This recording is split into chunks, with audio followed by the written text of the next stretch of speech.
Hello, this is Why to Play Divinity Edition, but I can't faff around and waste your time. The goal is to speak at 1.5 times speed without you actually having to go through the effort of putting it on 1.5 times speed.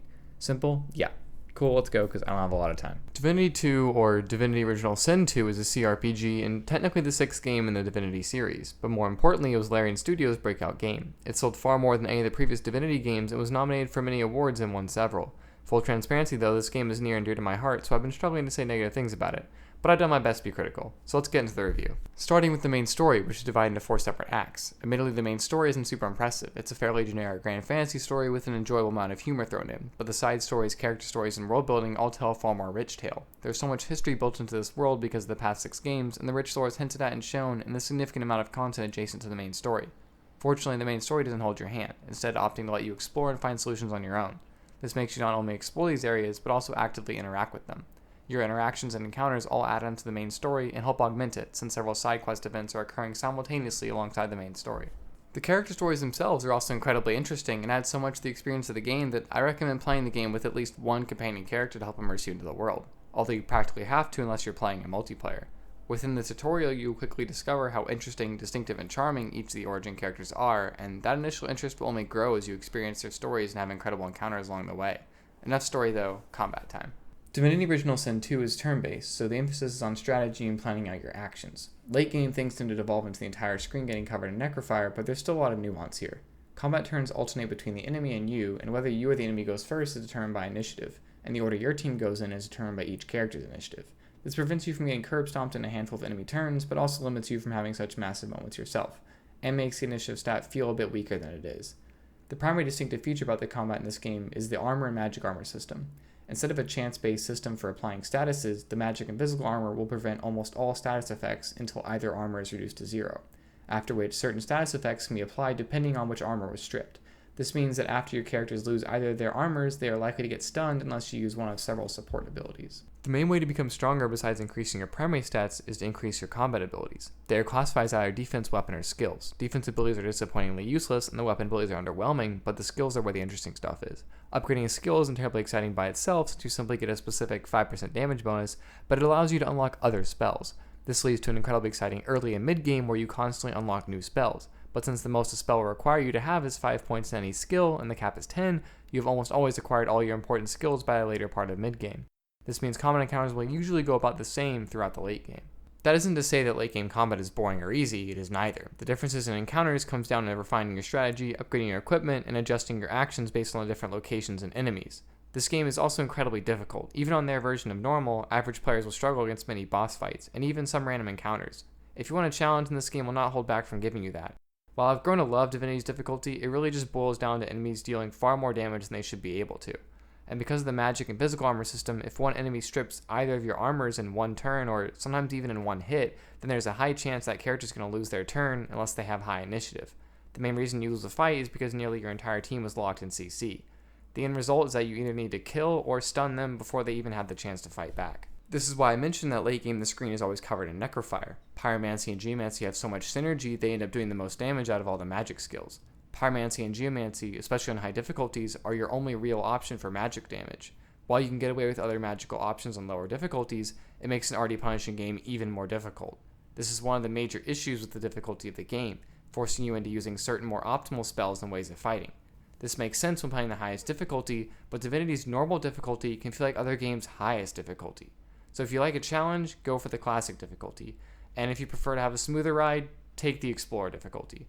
There's so much more I could say about combat, but I don't have enough time, so let's keep moving. It's difficult for me to talk about graphics, because when you look at a game, you already know if you like the graphics or not. Divinity 2 is obviously stylized, and in a way I think works well at being lighthearted when it wants to be and serious when it needs to be. Plus, stylized art usually ages far better than graphics attempting to be realistic. For me, Divinity 2 hits a perfect line between realistic and stylized. I also may as well mention animations here since they sort of relate to graphics.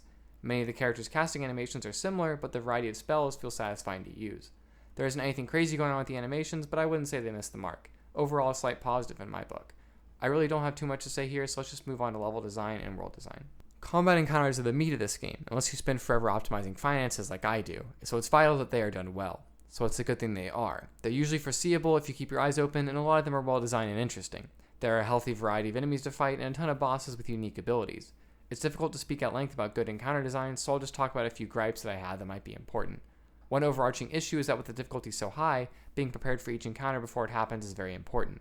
While you can definitely clear an encounter when caught off guard, there are some boss fights that you need to make sure your team is properly positioned for. Luckily, these fights usually have dialogue before them, giving you some time to position everyone.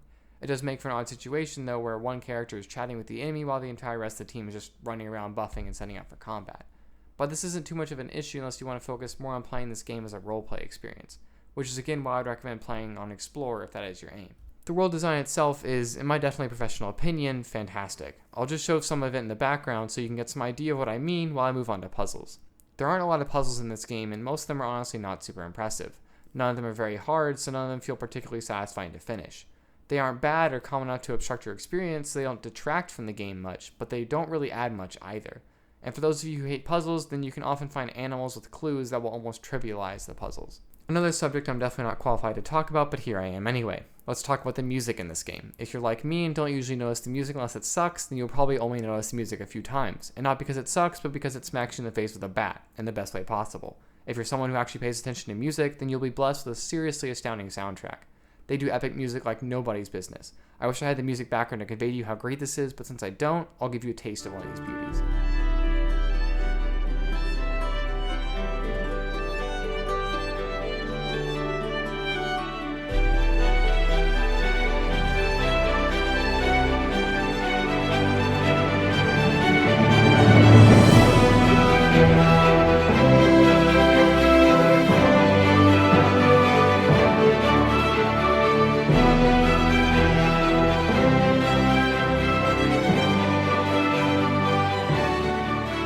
I'll let you in on a secret. One of my favorite playable characters, Los, is a bard, and at the end of her character story, she has an amazing gift for you.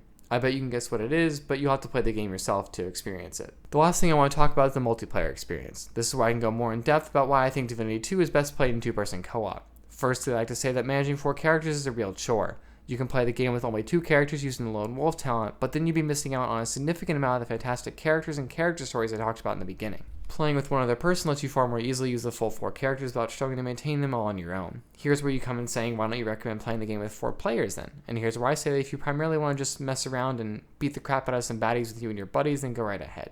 But if you want to get immersed into the world and the story, then having that companion character with their own reactions to both the main story beats and some of your own actions makes a massive difference. My first playthrough of the game was with 2 characters. My friend and I each controlled one. By the end of the game, we didn't really know anything that was going on, even though we've been doing our best to pay attention to the story. Without an effective way to get immersed, we didn't understand the consequences for most of the story beats. But our second playthrough with 4 characters proved to be far more engaging and fun.